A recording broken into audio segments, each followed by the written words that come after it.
think it comes down to, empowerment, really, because I think that, by and large, youth don't have much power in our social structure. They can't vote. They, can't own property. They can't trade stocks. They can't do these things that like adults do.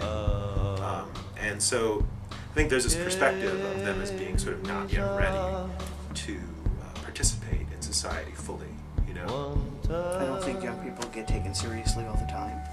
I think youth don't always get perceived by adults as being smart or being able to stand up for justice.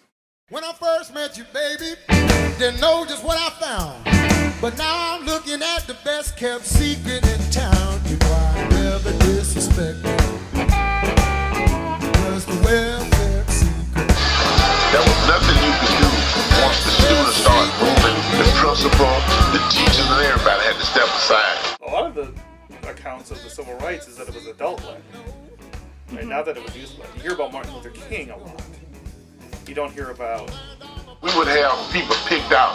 Your job is to turn this file on, turn that file on, get the football team, basketball team, get the cheerleaders, get the band.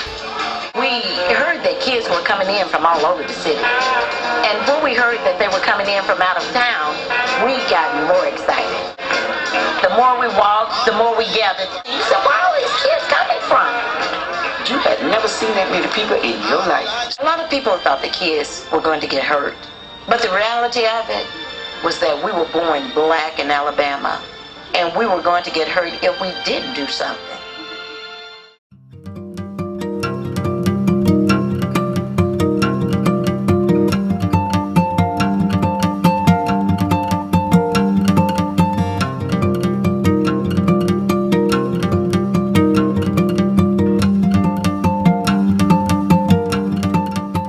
That's a beautifully challenging, life-forming question, and because it has many different ways to look at it. I think there's not enough intergenerational work so that, young people might work in young organizations for youth. And then there's organizations where lots of older people might work, but there's not so much cross-fertilization. So one, you can just take, how come we haven't seen that? Mm-hmm. The other one is, did they even see it in the 50s when it was going on?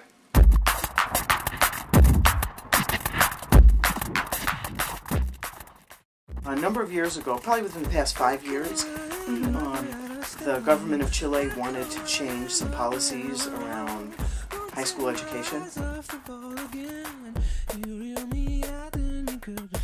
And students organized around it, and they demanded to meet with government officials, and they did, and this leadership group, and they said, we want ABCD, and the government said, we'll do this, we won't do that.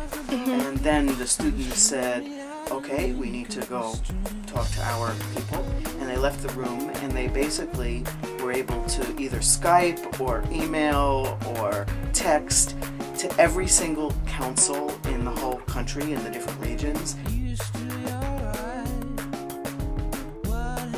And then the councils discussed and voted on what the government offered, and then texted it back to the leadership committee in Santiago. And they went back in, and this all happened in a really short period of time. And the leadership said, no, we want this.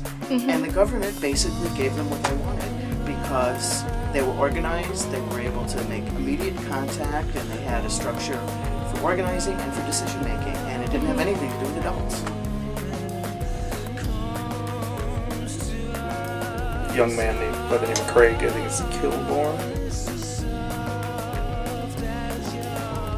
was particularly outraged about child labor practices in other countries, and started a campaign at 12 against international labor practices for kids.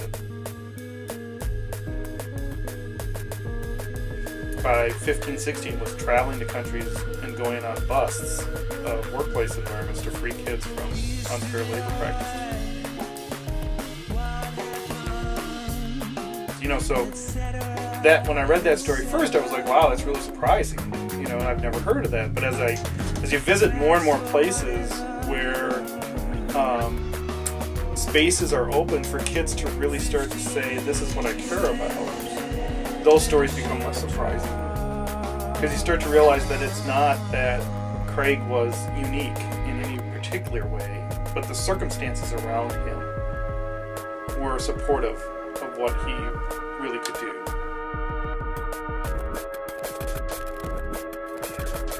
And so now you start to see and start to hear and start to become more aware of how all sorts of young people do amazing things every day, but often go unnoticed. And the question is like, just how do they express them?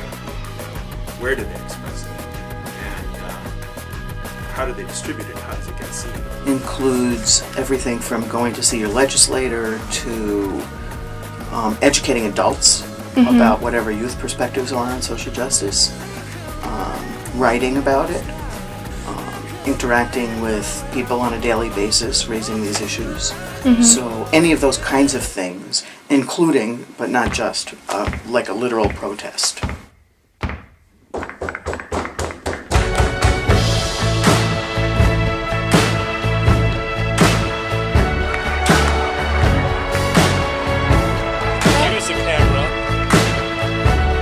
Because Jayme wants to do a documentary for her final project.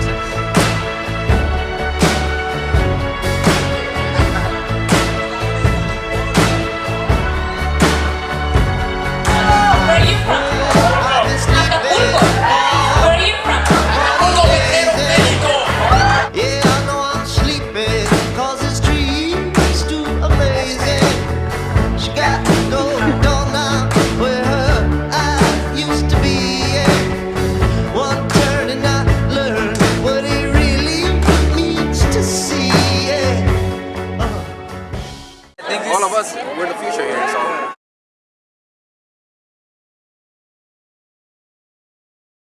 Just because you've been around longer, you're older, doesn't mean that you have any better understanding of things. Doesn't mean that your opinion is more correct or right than anybody else's. So. The last thing is, I feel like I learn more from my students than I'm able to teach them. So, you know, that's why I do this, because I learn every day. It's not just because I spit out facts for students to memorize. So I kind of like, because I get challenged in class all the time. Yeah, I don't know. Do you have any questions for me or anything else you want to add, or? How'd you get involved? How does this matter to you? Do I get to hold the camera now? You can't, everyone. Oh boy, I was not expecting this one. There we go. I've really come to see how powerful an individual can be, no matter what your age. Do you walk around now seeing the world a little different? How is it? Yeah. Can you name one or two of the things that you've noticed that are different now for you? Being a student, I just see it differently. It's not this bubble of safe collegiate studies anymore. It's kind of like a beautiful mix of who knows what's going to come out of it. I don't know. Mix of people, mix of interests, mix of experiences. It's dynamic and like we can change it if we want. And I don't know. It's not this kind of set in stone. So it's moved from a routine to a world filled with possibilities. Yeah.